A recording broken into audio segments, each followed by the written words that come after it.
think we're good. Okay. All right, we are back, and today we're going to be talking about the new condominium association law. Oh, just the condo, not the HOA this time. But before we do that, actually, I do have one thing I was going to run by you. So I've been told that we have to get a name, like for what we're doing. Like there needs to be a podcast name, apparently. So they sent over a few, and these I think are heavily driven by ChatGPT, if I had to guess. But so here's where we're at. I'm going to give you some of my favorites. The minutes will never get back. It's supposed to be a chat. So we have some folks that, no offense to anybody here at Newell, we have some folks here at Newell that think minutes are hours. So like I'll go into the minutes and it's like an 8-page set of minutes for an hour meeting. I'm like, how did we get here, folks? So it's the minutes will never get back. I like that. That was suggested by her. Common areas, common enemies. Yeah, I don't think I like that one. Reserve funds and resentment. All right, that one's not too bad. Unhinged at the clubhouse. That one works. Oh, let's see here. Bored to death. Not bad. Covenants and conundrums. Oh, I like this one. Behind closed gates. Did you ever see there was a television show called The Gates? Yes. Did I tell you about this? So if you guys haven't seen The Gates, you need to watch it. And I don't even know where you can see it. I don't know what streaming service it's on. But you need to watch The Gates. So anyway, which one of these do you think is the best so far? We're going to end up, I guess, being on these. You know, I really like Covenants and Conundrum. Covenants and conundrums. I like that. Or Unhinged at the Club. Unhinged at the Club. Yeah, I think that's those are going to be. If you guys have any other ideas, shoot more over. We will pick a name sooner. What was the first one? Maybe Bored to Death. I'm not sure. Reserve funds and resentment. Nope. All right, we've got. This meeting could have been an email. Or the minutes will never get back. The minutes will never get. Oh yeah, from yes. That one was pretty good too. That was pretty good. All right. Okay. So if you guys have ideas, let me know. Right now, the minutes will never get back, and behind closed gates are the two that are leading for our choices. Yeah. And with that, we will jump into the latest and greatest from our state legislature. So I was in a meeting for, I think it was CEOMC, and we had one of the, there was a representative there. And actually, I won't give his name just in case, but he was incredible. And this is, I think, his last year, and he's termed out, which probably is why he was as he was. And he sat down in front of all of us at CEOMC. He's like, listen, here's what you need to understand about this. He goes, we're not dumb. He goes, I'm not saying we're geniuses. He goes, but we're not dumb. We all want to do the best thing, but we have 60 days and we're tackling the biggest issues in the state, not just yours, but everybody's biggest issue. And we have 60 days to do it. He goes, and we never get it right. So we do something and then we come back and we try to continue to fix it year over year over year. And that's what we're trying to do, is to fix this bill. And I'm sorry. And he also said, he goes, the most dangerous thing is to any business, the state legislature. He was great. And that was just before the signing of the bill that, 913. And so we now have this new condo 4.0. Is it 4.0, I think? We're on condo 4.0. And so we have this new law. And what we're looking at is a lot of changes. So I've kind of got a list. I wanted to go through everything with Kyla. For those of you that don't remember, Kyla's from Barnum. Hi, everybody. She is our favorite legal eagle. And we'll start with website requirements. Yes, website requirements. So now as you know, right now, before January 1st, 2026, we are only condos with 150 units or more are required to have a website. That drastically changes on January 1st, 2026, down to 25 units or more. Most of our condo associations are already doing this. We already have a website. We're getting prepared so that we're not caught unaware on January 1st. But of course, we're going to make some changes. Some changes have been made. I'm looking at your questions here.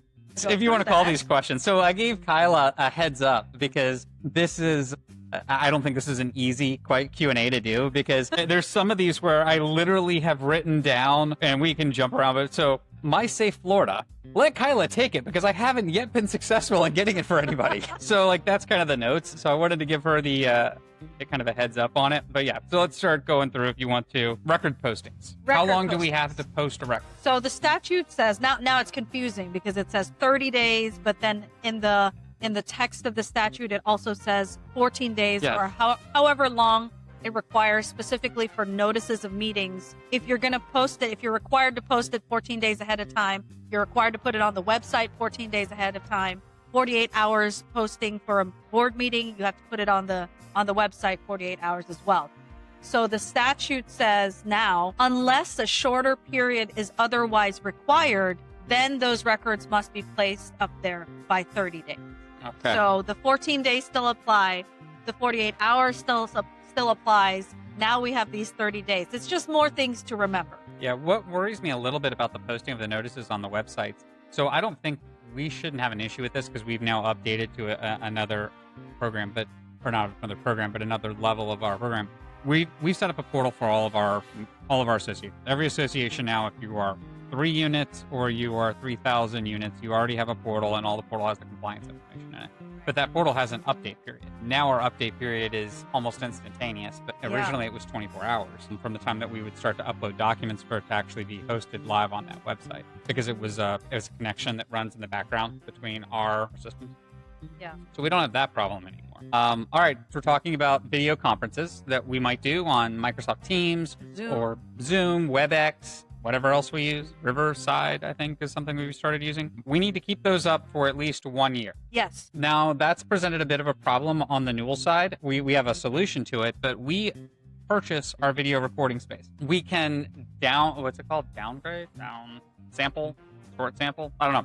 We can reduce the quality of our video recordings to make them smaller, is what we're basically doing, so that we can upload them. Because otherwise, we're doing this right now. Each time we do one of these, if we spend an hour, it's 16 to 20 gigabytes at full sample quality. So down sample, that's it. I don't know. Ian, you can put up the word I'm looking for later on the screen. So if we were having to record that, and let's say you have associations having 4 meetings a year, and each one is 20 to 25 gigabytes, that means each association is 100 gigabytes every year.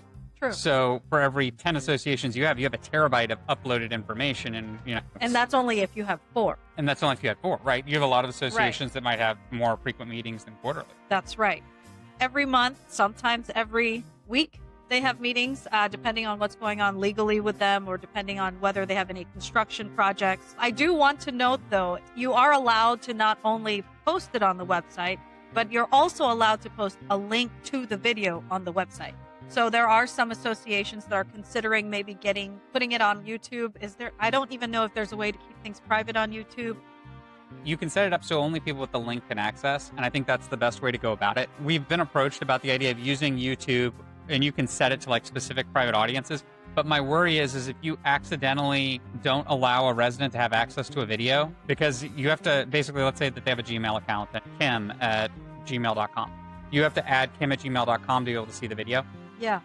If she doesn't have access and she tries to see it, technically you excluded her from the records. And we will talk about how bad that actually could be now, because it wouldn't be if you just do it once. Now it's a problem. Right. So so YouTube would be a thing. But then the next question, which I guess, with YouTube, you can upload as much as you want, which is nice, but you are going to have to try to set up either a YouTube channel or something for that, I would think. That's way above my pay grade. Yeah, I have no idea how to make that happen. All I know is that now if we're going to do some sort of video conferencing, it has to be recorded, and then we have to put it up on the website within 30 days, and then it has to sit there for 12 months. I do want to read the definition of video conference. It means any real-time audio and video-based meeting between 2 or more people in different locations using video-enabled and audio-enabled devices. The notice for any meeting that will be conducted by video conference must have a hyperlink and call-in conference telephone number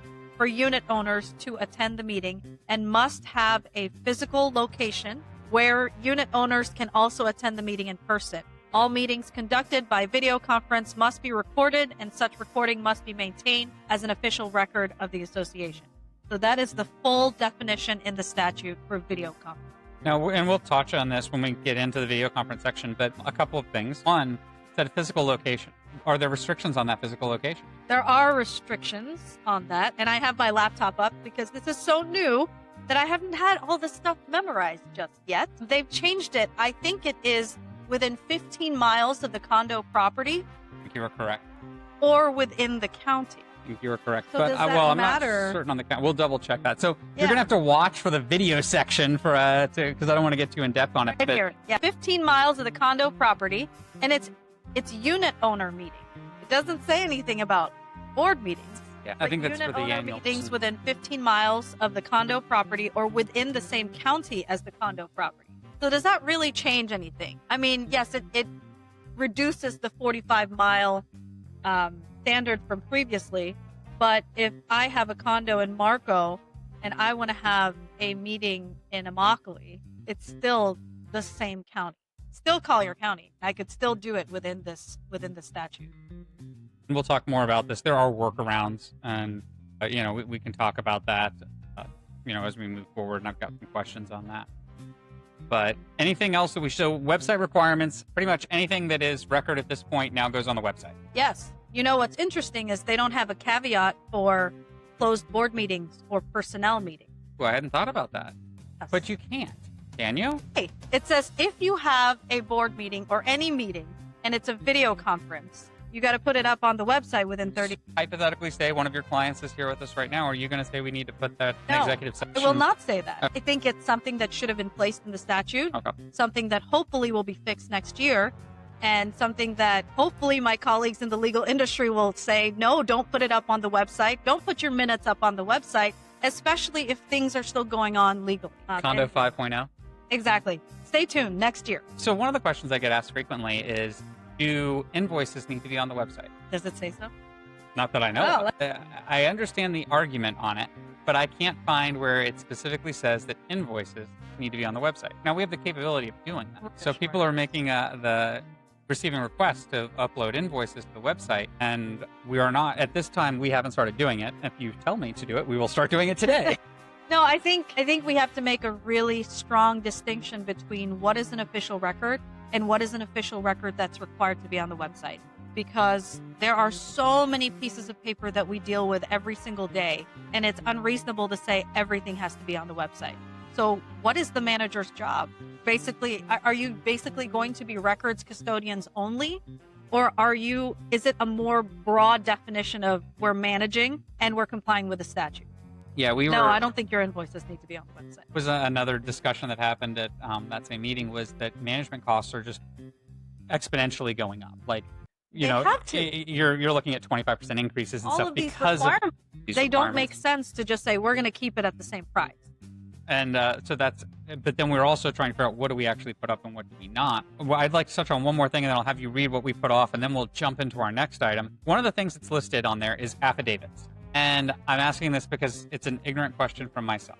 I know that there are some affidavits which I think about, which are DBPR related, like an affidavit of mailing. But what about a notice of commencement or something like that? Now, would that need to be put onto the website? It's an affidavit, I think. Well, it says an affidavit as required by this chapter. So the chapter is 718. So it's a question of whether a notice of commencement would be required under Chapter I 718, don't think it is. which I don't think so. What is required and what is an official record is a permit. Those permits, as you know, there's buildings happening, but there's nothing there regarding a notice. But those affidavits that you've mailed stuff definitely needs to go up there. The biggest thing is the affidavit of mailing for your budget meeting. That's often forgotten, and I say this all the time in my board certification courses. It's one piece of paper that says I mailed it, and that is your shield against someone who says you didn't do it properly. So it's so important to do it. It's best to, and now you're required to upload it, which is fantastic because then someone will say, well, you didn't do this properly, and you can just say, go to the website. It's up there.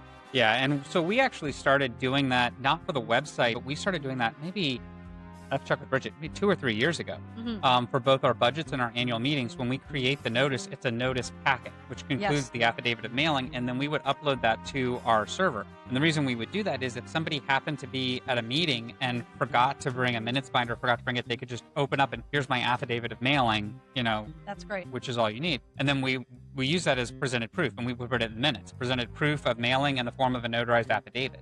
And so now it's all in the same section.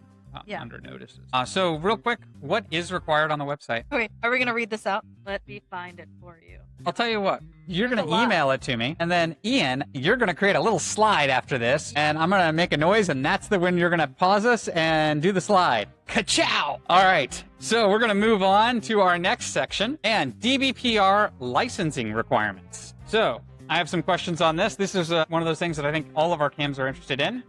CAMs must associate their license with their company, Yep. which is not too terribly difficult to do. You can go on, managers, if you've gone in and you've set yourself up to manage associations as homeowner associations, it's kind of the same thing. You just tie your license in. I know we've distributed all the information out. I saw Mark send out an email, a few other people, with steps in his video thing to show you how to do it. So I think everybody's good there. The questions that we're starting to get, or I'm starting to get, is CAMs that have to associate it with a property if they're an on-site. So what are we defining as being the on-site manager? So if you work for Newell Property Management and you manage Right. 2 associations and you go between those 2 associations only, are you an on-site manager? And that's where I've given the same answer. Not sure. I think that I would always advise, because there have been so many changes with the CAMP statute, it's very clear that the DBPR and the legislature want to know what you're doing as a CAMP. And so unless some other guidance comes out, I would always err on the side of disclosure. So if there is a way, I mean, if you're on site, I mean, what is the difference? I mean, is it 10 hours a week? Is it 40 hours a week? I'm not sure. What's the distinction between a portfolio manager versus And I guess on-site? that's I the don't creep, know. is that so if you manage 2 associations, you put both in there. You manage Manage 4, you put 4. You manage 8, you put... So at what point does it go from being an on-site to a portfolio? And I have no problem with the disclosure side of it. Right. That part doesn't bother me in the least.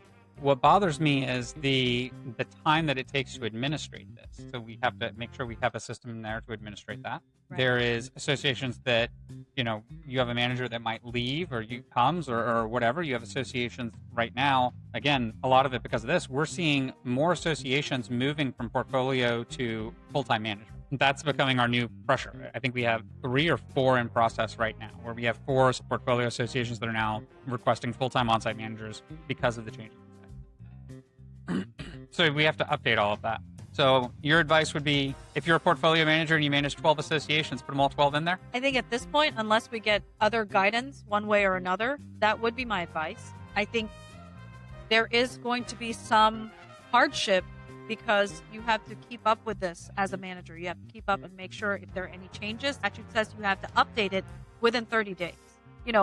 As you know, when there's transition, we're all in a lot of stress and thinking about so many moving parts. This is another moving part that you have to put into our checkbox, basically our checklist to say, okay, have I updated the DBPR? If you don't update the DBPR within 30 days, I would imagine if you do it a little bit after 30 days, you'll be okay. But if not, I think it hasn't gone out yet. I'm not sure, but I'm thinking that they would probably have some financial fine or some sort of violation. All right. The next item, management conflicts of interest. So I'm very interested in this one as well. We've led up with the 2 that I'm probably most interested in, because I don't really understand everything that's a management conflict of interest. We're going to figure it out together. First, and I will repeatedly say this, we want to make sure that not only do we do whatever's compliant with law, but we do what is also right and what feels right.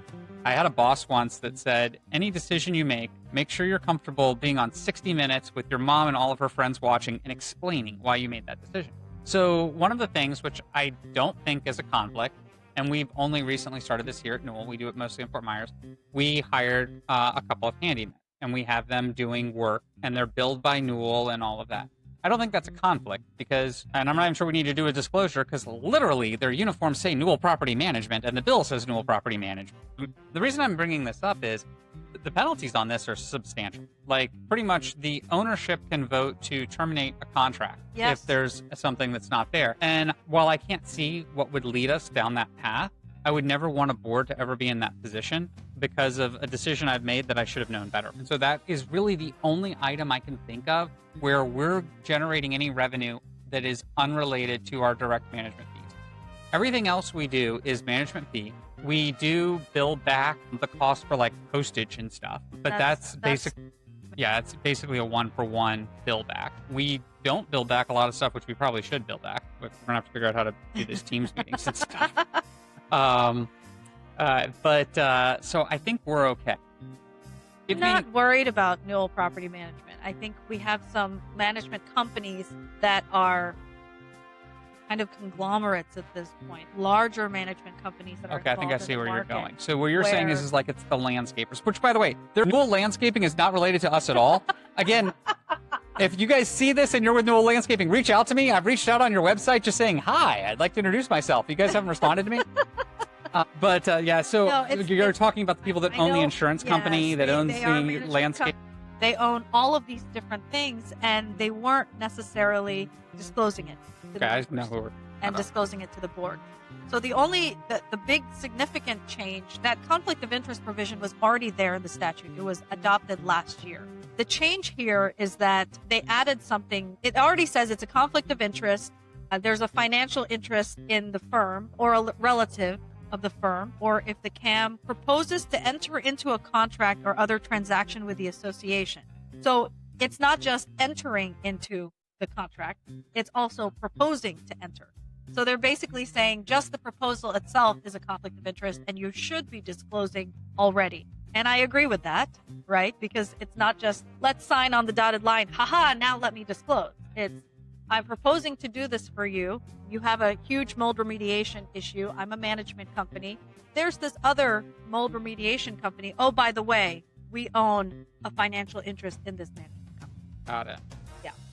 Yeah, no, that makes complete sense. That one I'm not worried about. My biggest worry was, because we've never done the handyman thing before. We just started this a few months ago, and I'm like, oh, man. I'm not worried about that. It's and we can disclose it, of companies that don't look like they're associated with a management company, but they actually are. And a disclosure, just to clarify, I don't see how this could ever involve Newell, but the disclosure, as I understand it, is it needs to be something in writing and it needs to be voted on at a noticed board meeting. Correct. So there's a whole series of steps that are in there. And that only applies to the management company. So let's say that we have a landscaper who's doing a certain amount of work and they own a handyman company or something. Do you own a landscape company and you also have a handyman? Nothing to see here, folks. All right. Changes to SIRS. First off, Chateau Vanderbilt, I apologize to you because this should have existed when the law was passed. And I specifically brought you guys up and it didn't work then.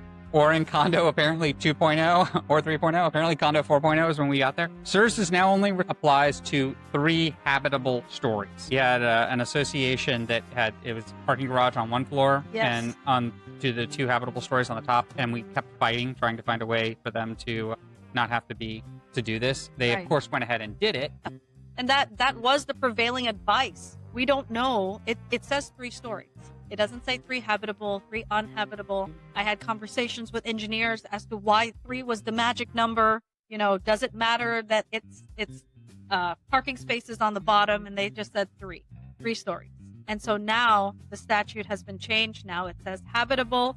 And so unfortunately, if you were an association that complied because you were supposed to comply, I mean, does that mean we unwind everything? Maybe. And that's, I guess, where we're the reason I'm apologizing to Chateau Vanderbilt publicly, because you were one that I talked to a couple of your directors, I specifically brought you up. We had conversations with legislators about you face to face, use the name of the association. So now we've spent the money to do it. Does that mean we just undo it and we don't have the SIRS requirements? How it's up to the board? Nobody really seems to know right now. Unfortunately, I don't know that as well. I can only give the advice that I would give to the clients, and I would say, now that it says habitable, yes, you could undo it. I know you've spent thousands and thousands and thousands of dollars to get this done, but now it says habitable, and I guess you need to take a look at the requirements or the limitations under the SIRS. They are very strong limitations. Do you want to keep that up going into the future? And if the answer is no, then you're not required to. Yeah, and it's there's also an optics with it as well. Well, are we making the place unsafe by rolling back SIRS, or are we giving ourselves more freedom to be safer? Exactly. And so a lot of that depends. The association I'm referring to, their association is stunning. I mean, they keep their association. It's one of my absolute favorite associations. You know, I used to go there. I haven't done this recently, if you're watching, but I used to go there and actually sit at your pool and do a little bit of work. And so, you know, they do keep everything up, but it would give them some additional freedoms. All right, next, changes to insurance. This is one that I have. Let Kyla lead this because I'm so confused. Let's go to this insurance portion of the statute because there's not a lot of folks that are talking about it, but I think it's a significant. I agree. I think the 2 most significant changes that came out, well, not significant, the 2 most concerning changes to this, to me, how we handle it, is insurance and budget. Yes.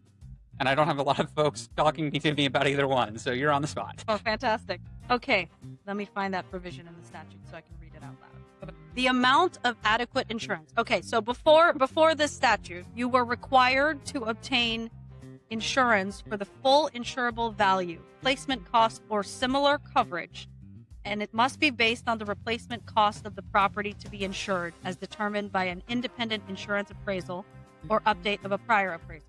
And then the replacement cost must be determined at least once every 36 months. So we needed to have an appraisal every 36 months, basically. So now July 1st, 2025 comes around, and now that section that I just read to you has been struck out. Now there is a new section that's put in that says the amount of adequate insurance coverage for full insurable value, replacement cost, or similar coverage may be based on the replacement cost of the property to be insured as determined by an independent insurance appraisal or an update of a previous appraisal. The replacement cost must be determined at least once every 3 years at minimum. So it went from must to may. Now, we used to have this concrete number. We're going to get this concrete number because we're appraising once every 3 years at a minimum. And the previous part of the statute said you have to have an insurance coverage up to this amount because it's whatever the insurable value is. Now it says get an appraisal every 3 years and you have insurance coverage that may be based on that.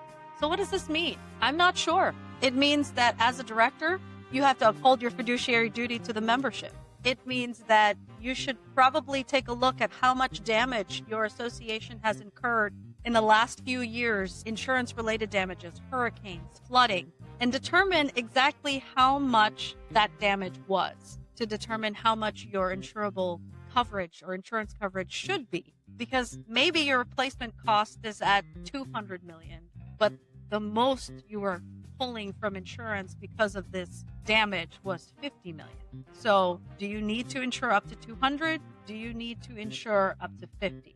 This is where we're going to have to lean on our insurance professionals.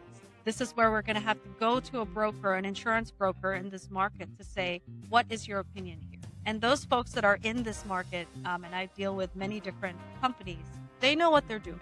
We want to work with folks who know what they're doing to say, this is the average of what we think that you're going to need. And I think this statute now gives us the flexibility to say, well, instead of 200 million, my insurance vendor says I only need 50 million. So we're going to go insure for 50 million, which will cost a lot less than the 200 million. So pretty much ask our insurance agent. Yeah. You know what? I have a meeting with Doug Shipp tomorrow morning. So we're just going to leave this set up.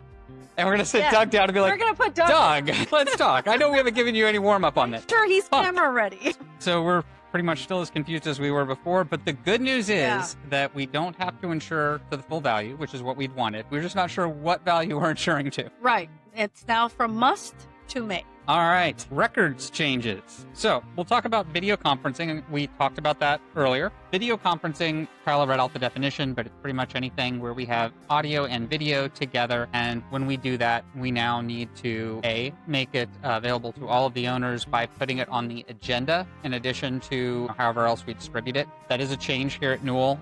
We've had to make sure everyone's aware of it. In the past, what we had done is we would have the agenda as the agenda, and then we would include the link in the email body, because generally we get emailed out, and that was easier. The reason we did that is, depending on how you format that agenda, the most common is a PDF format. Sometimes URLs don't work great in PDFs. And so we're probably just going to do both, because there's nothing that prohibits us from putting it into the email body. But we now need to put it in the agenda as well.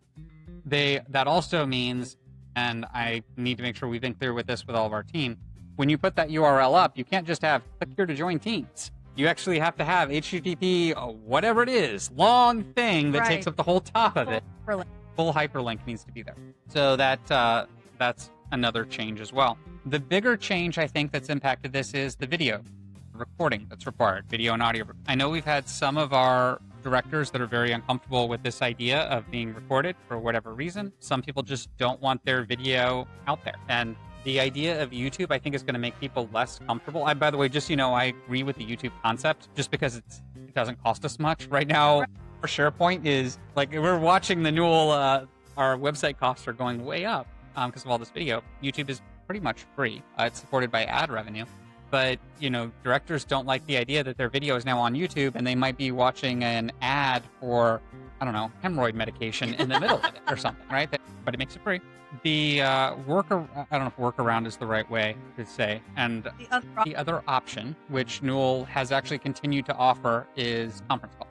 So we still do conference calls because we have a number of associations where either they have intermittent or not great phone connection or not great internet connections. The internet's not stable. And so we can use a mobile phone with a Bluetooth speakerphone, or in many of our clubhouses, they might have a speakerphone. It's already there. We can call in on an 800 number. There is no requirement to record conference calls. Now, I want to throw this in there. We're talking about requirements of the associations, and I understand that some board members might feel uncomfortable, but the right of an owner to record these things has always been there.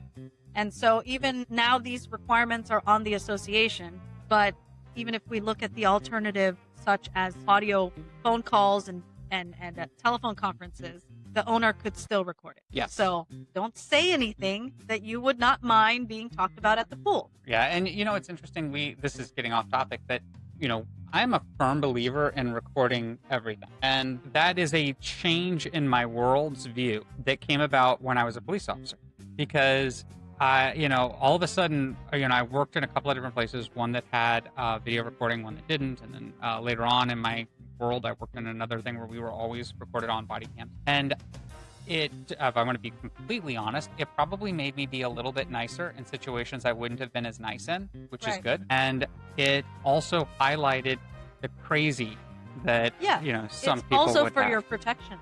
Yes. Because if you don't have a video or if you don't have a photo of something, then it becomes a he said, she said situation. And now we're in trouble because we can't prove anything. And that happens a lot in our association world when it comes to violations. Yes. Or interactions where maybe an owner has interfered with an association vendor. And now we're looking at what ramifications that could have, what consequences. Do we know that it actually occurred? And that is very helpful when we have some recording of it or some photographic evidence. Yeah, I think that this is one of those things where if I was a board member and I felt uncomfortable, I completely understand them feeling uncomfortable, because I felt uncomfortable when it was first pushed on me. But it wasn't until about 6 months afterwards, when certain things started to happen, that I found it to be useful. There was a very specific situation that came to mind where there was an elderly gentleman. He had a flat tire. He was pulled over on the side of the road. It was in the rain. I went out, tried to help him. He did not want any help. He was going to change his tire on his own. He was absolutely adamant about it. He actually I even tried helping just to hold tools and stuff, and he didn't want me to touch his tools. So I got back in the car. I left the lights on just so that there was officer visibility. And we got complaints. Somebody complained that there was a police officer who wouldn't get out of his car to help this old man changing a tire, just stayed in there so he wouldn't get wet. And we had video of the whole thing. Yeah. So that, stuff like that is very useful. What does concern me a little bit about this records changes is the changes to criminal charges. And the reason I'm a little concerned about this, I worry, it's not that I think that we're doing anything wrong. I worry about DBPR being weaponized against management companies and against associations. Because usually when DBPR gets involved, my experience has been, and hopefully if DBPR is watching this, you don't take offense to this, I would say 50 or 60% of the complaints that DBPR I've been involved with, the complaint itself, what they were upset about, had no violation at all. And DBPR is like, yeah, there is no violation here. Whereas you use somebody's name in an email, that's not a violation of DBPR. But X, Y, and Z might be, right? Because of other things that have happened. So what concerns me is DBPR being weaponized, because I've seen people try to weaponize DBPR, and we're giving them more and more ways that could happen. The change that concerns me is that previously you had to have there had to be like multiple events. Repeated, intentional, repeated violation. And repeatedly meaning 2 or more violations within a 12-month period. Now I think the intent part is vague, and it's no longer repeated. It can be a singular instance. Correct. So the word willfully, knowingly, and intentionally, it used to say knowingly, willfully, and repeatedly. And repeated was the 2 or more violations within a 12-month period. So repeatedly has been removed. It's been struck out of the statute. Now it's willfully, knowingly, or intentionally. I will say, although there is no repeatedly there, intentionally is a pretty high standard. That means you really intended to do wrong. Now, if it's a situation where you don't have the official records, or the records might be hard to find, or they asked for 7 years of records and there were 20 records they're looking for the last 7 years, and you can't comply within the 10 business days, and you have been communicative with the owner to say, here's what we have so far. I'm going to come back to you in the next week or so with this and this and this. I don't think you're going to be under this statute. You did not willfully not provide access to the official records. You did not unintentionally do that or knowingly do that. I think it's a pretty high standard. It was a pretty high standard in the first place. And I think that the addition of intentionally actually is not a bad thing. I just wish that they would not have struck out repeatedly, because then it provides us with a little bit more leeway as well. I have not seen an association willfully, knowingly, and intentionally not provide access to the records. Sometimes the records are just not there, or there's so many records that it's not feasible to give access within 10 business days. I was more worried about intentionally the core being of intent, like what the intent was with it. Right. And so I guess I was thinking more along the lines of, and this is where, here's where I could see a DBPR complaint coming. Oftentimes we will receive what is not a records request, what is a question. And it's not a records request, and we cannot comply with answering the question. Well, is it a certified inquiry? Did they send it by certified mail? So if somebody sends, I'm going to give you a real example that's playing out right now. A person sent an email, or sent not an email. They sent an email, they sent a certified mail and a regular mail. So they covered all their bases. So we knew when you do it all three ways, this is going to go somewhere. Why did the board of directors vote to do X, Y, and Z? So we go to the board. Why did you vote to do X, Y, and Z? They end up, and this is currently with DBPR, are filing that we didn't meet a certified records request, which is not a records request. Right, it's not a records request. But, the question now is going to be, did we answer the question? Yes, you answered the question. Oops. Why'd you do it? Because I wanted to. That's the response. There is a provision in the statute regarding these certified inquiries. You get a certified inquiry in certified mail. The board shall respond in writing to the unit owner within 30 days after receipt. It shall either give a substantive response to the inquirer or notify the inquirer that a legal opinion has been requested. If you ask for a legal opinion, you have 60 days to respond, or notify the inquirer that advice has been requested from the division. And so substantive response would be because we wanted to. Hopefully we gave a substantive response, which was because it's what we wanted to do.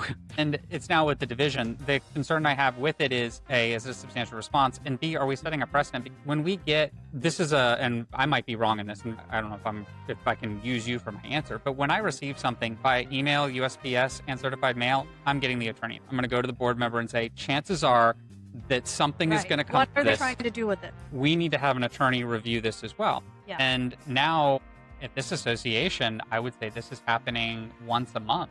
Yeah. Where at these, you can have certain rules about records requests. And you can also have rules regarding certified inquiries.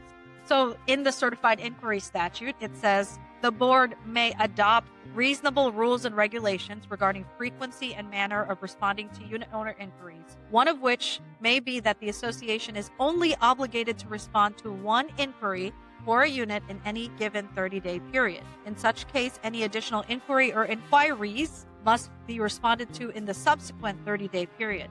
That is a lot more gracious than the official records statute.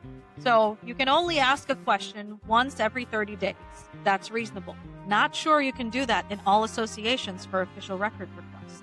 The word reasonable has no definition. Yeah, depending on the size of the association and what its supportive staff it looks like. You've got a full-time on-site manager and an admin. You can't say you're only coming in once a month if you want to look at the minutes. That's not going to fly.